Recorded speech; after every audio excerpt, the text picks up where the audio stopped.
I come to Berlin as so many of my countrymen have come before. Although tonight I speak to you not as a candidate for president, but as a citizen. A proud citizen of the United States and a fellow citizen of the world.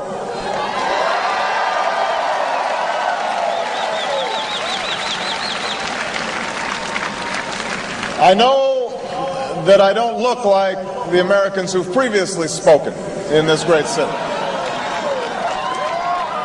The journey that led me here is improbable. My mother was born in the heartland of America, but my father grew up herding goats in Kenya. His father,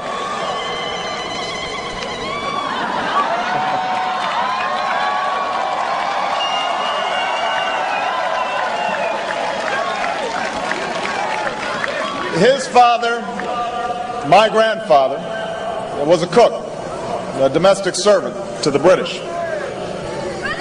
At the height of the Cold War, my father decided, like so many others in the forgotten corners of the world, that his yearning, his dream, required the freedom and opportunity promised by the West.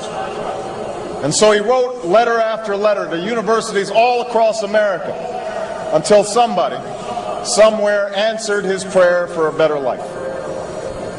That is why I am here. And you are here because you too know that yearning. This city, of all cities, knows the dream of freedom.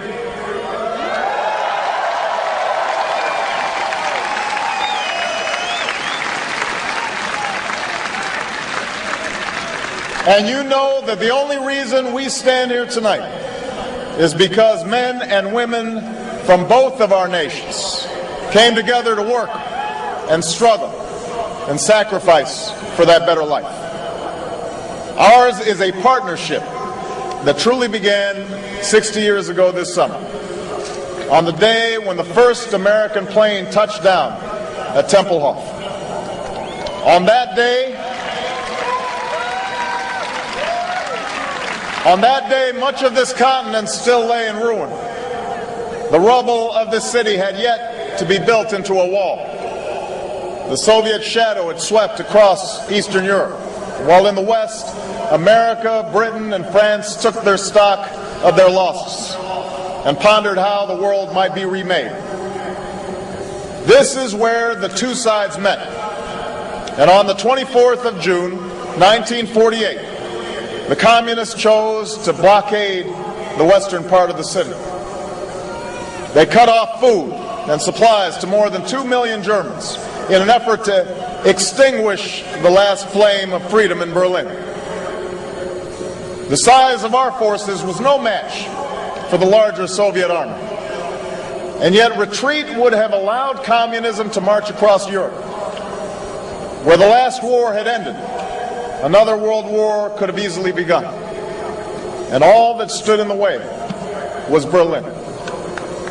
And that's when the airlift began. When the largest and most unlikely rescue in the history brought food and hope to the people of this city.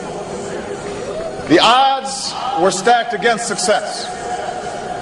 In the winter, a heavy fog filled the sky above, and many planes were forced to turn back without dropping off the needed supplies.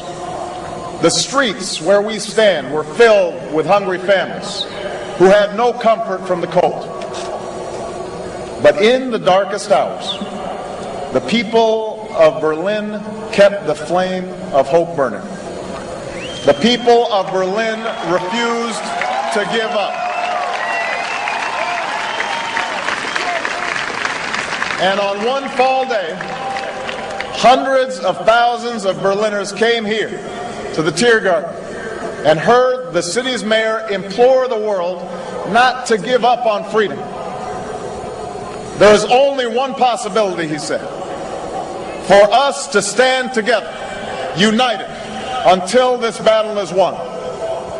The people of Berlin have spoken.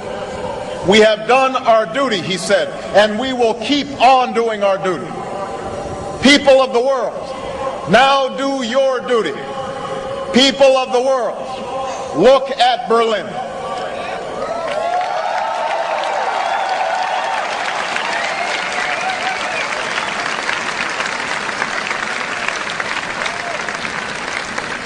People of the world, look at Berlin. Look at Berlin, where Germans and Americans learned to work together and trust each other less than 3 years after facing each other on the field of battle. Look at Berlin, where the determination of a people met the generosity of the Marshall Plan and created a German miracle, where a victory over tyranny gave rise to NATO, the greatest alliance ever formed to defend our common security. Look at Berlin, where the bullet holes in the buildings and the somber stones and pillars near the Brandenburg Gate insist that we never forget our common humanity. People of the world, look at Berlin, where a wall came down, a continent came together, and history proved that there is no challenge too great for a world that stands as one.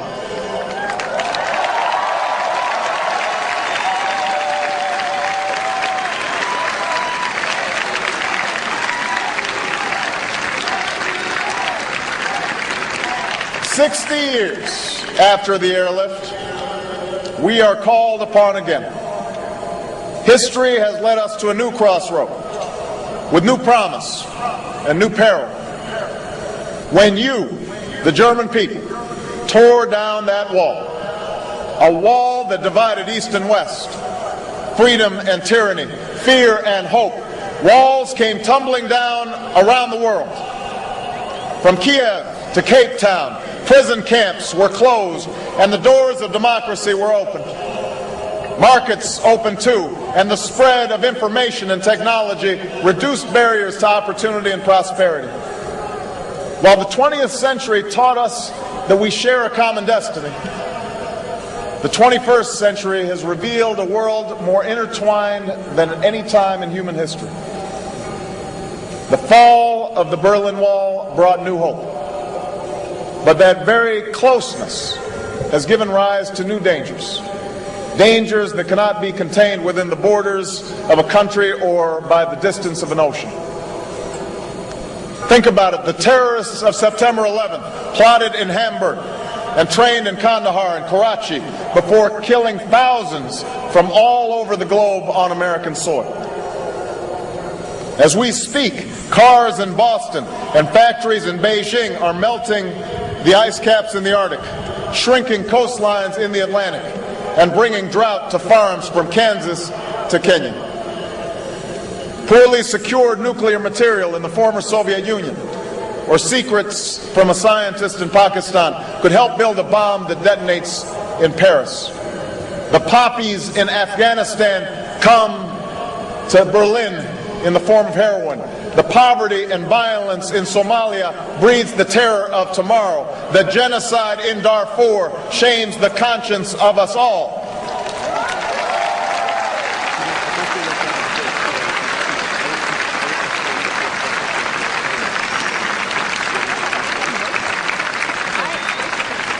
In this new world, such dangerous currents have swept along faster than our efforts to contain them.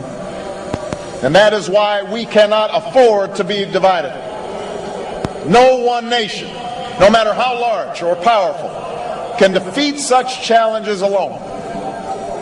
None of us can deny these threats or escape responsibility in meeting them.